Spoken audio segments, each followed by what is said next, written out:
The kingdom of Eryndor was once a land of golden fields and shimmering spires, ruled by the benevolent King Alden and Queen Seraphine. Their daughter, Princess Elara, was the jewel of the realm, a beacon of hope and grace. But hope is a fragile thing, and grace can be shattered in an instant. On the eve of her 18th birthday, the palace was stormed by a merciless warlord, Draven, who sought to claim the throne for himself. The royal family was betrayed from within, their guards turning against them in the dead of night. Elara watched in horror as her parents were cut down, their blood staining the marble floors. She barely escaped with her life, fleeing into the darkness with nothing but the clothes on her back and the weight of her crown. The world outside the palace was a harsh and unforgiving place. Elara, who had never known hunger or hardship, now found herself wandering through forests and villages, her once pristine gown torn and muddied.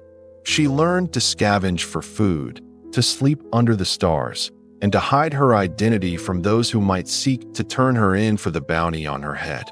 The crown she had once worn with pride now felt like a chain, a reminder of everything she had lost. But even in her darkest moments, she refused to let go of it. It was not just a symbol of her lineage, it was a promise to her people that she would return. Weeks turned into months as Elara traveled in secret, gathering information about the state of the kingdom. Draven had declared himself king, but his rule was one of fear and oppression. The people of Eryndor suffered under his iron fist, their lands pillaged and their freedoms stripped away. Elara knew she could not reclaim her throne alone. She needed allies, but trust was a luxury she could not afford. Every face was a potential enemy, every hand a potential blade. Yet, she pressed on, driven by a fire that refused to be extinguished. One fateful night, Elara stumbled upon a hidden encampment deep within the Whispering Woods. It was a refuge for those who had fled Draven's tyranny, a place where the displaced and the desperate gathered to plan their resistance. Among them was Kale, a former captain of the royal guard who had sworn allegiance to her father. When he recognized Elara, he fell to his knees, tears streaming down his face.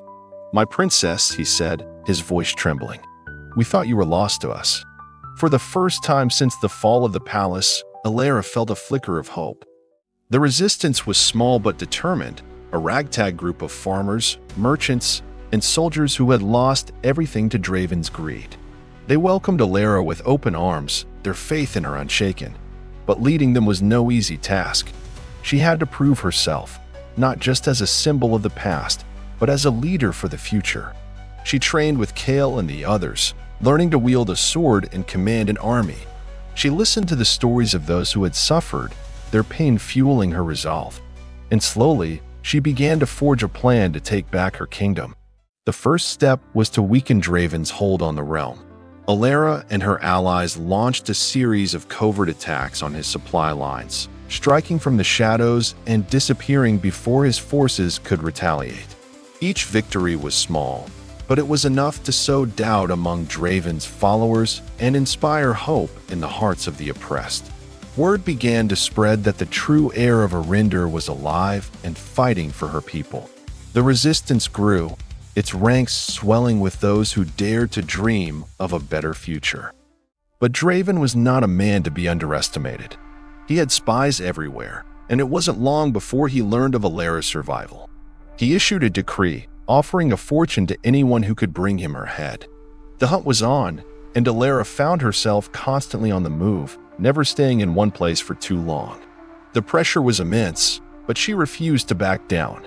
She had come too far to let fear dictate her actions. One night, as the resistance prepared for their next move, Elara received a visitor. It was a young woman named Lyra, who claimed to have information about Draven's plans. She spoke of a secret meeting between Draven and his generals, a chance to strike at the heart of his power. But there was something about Lyra that made Elara uneasy. Her eyes were too sharp, her words too calculated. Kale warned her to be cautious, but Elara saw an opportunity too good to pass up. Against her better judgment, she agreed to meet with Lyra alone. The meeting was a trap. Lyra was one of Draven's spies, sent to lure Elara into the open. As soon as they were alone, Lyra drew a dagger and lunged at her. Elara barely managed to dodge the blow, her instincts kicking in just in time. The two women fought in the dim light of the moon, their blades clashing in a deadly dance. Elara's training paid off, and she eventually disarmed Lyra, pinning her to the ground. "Why?" she demanded, her voice shaking with anger and betrayal. Lyra smirked, her eyes cold. "Because you're just a girl playing at being queen. Draven will crush you, just like he crushed your parents." Elara's heart ached at the mention of her parents, but she refused to let the pain consume her. She tied Lyra up and brought her back to the camp, where she was interrogated by Kale and the others. Lyra revealed little, but her presence was a stark reminder of the dangers they faced. Elara knew they couldn't afford any more mistakes. They had to be smarter, stronger, and more united than ever before. The Resistance's next move was their boldest yet. They planned to infiltrate Draven's stronghold, a fortress built into the side of a mountain. It was a suicide mission, but it was also their best chance to strike a decisive blow. Elara led the charge, her heart pounding as they approached the fortress under the cover of darkness. The air was thick with tension, every shadow a potential threat. But they pressed on, driven by a shared determination to see their mission through. The infiltration was a success, at least at first. They managed to sneak past the outer defenses and make their way into the heart of the fortress. But as they moved deeper, they were ambushed by Draven's elite guards. The battle was fierce, the narrow corridors echoing with the clash of steel and the cries of the wounded. Elara fought with everything she had, her sword flashing in the dim light. But the odds were against them, and it wasn't long before they were surrounded. Just as all hope seemed lost, a familiar voice rang out. To the princess. It was Kale, leading a group of reinforcements he had managed to rally. The tide of the battle turned, and Elara and her allies fought their way to the throne room, where Draven awaited them. The warlord was a towering figure, his armor gleaming in the firelight. He sneered as Elara approached, his voice dripping with contempt. "You think you can defeat me, little girl? You're nothing but a shadow of your parents." Elara's grip tightened on her sword as she stepped forward, her eyes blazing with determination. "I am more than just a shadow," she said, her voice steady. "I am the heir of Eryndor, and I will not let you destroy what my parents built." The two clashed in a duel that shook the very foundations of the fortress. Draven was a formidable opponent, his strength and skill unmatched. But Elara fought with the fury of someone who had lost everything and had nothing left to lose. She moved with precision and grace, her every strike fueled by the memory of her parents and the hope of her people. The battle raged on, each combatant pushing themselves to their limits.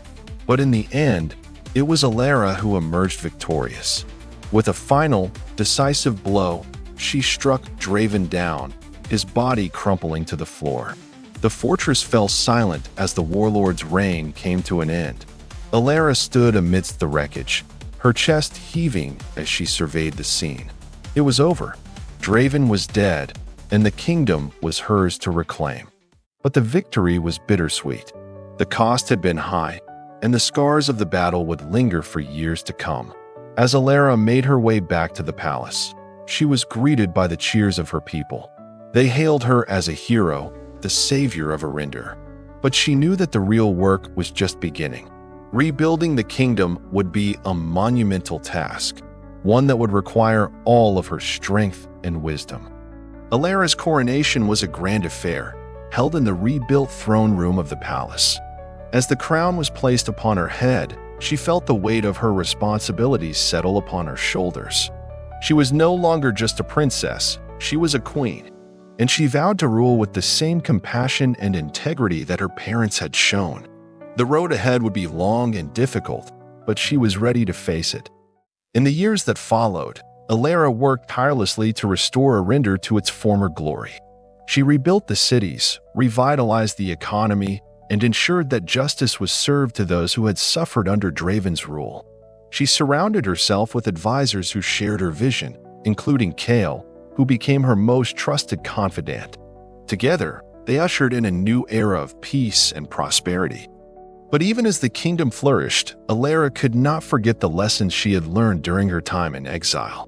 She knew that power could corrupt, and that the line between right and wrong was often blurred. She made it her mission to listen to the voices of her people, to understand their struggles and their dreams. She became a queen who ruled not from a throne, but from the heart. As the years passed, Elara's legend grew. She was no longer just the Ashen Heir, the princess who had risen from the ashes of her kingdom. She was a symbol of hope, a reminder that even in the darkest of times, there is always a chance for redemption. Her story was told in songs and poems, inspiring generations to come. But as she stood on the balcony of the palace, looking out over the kingdom she had fought so hard to save, Elara couldn't help but wonder. Had she done enough? Had she truly earned the crown she now wore? The weight of her past still lingered, a shadow that she could never fully escape. And as the sun set over Eryndor, casting the land in a golden glow, she whispered a silent prayer to her parents. I hope I've made you proud.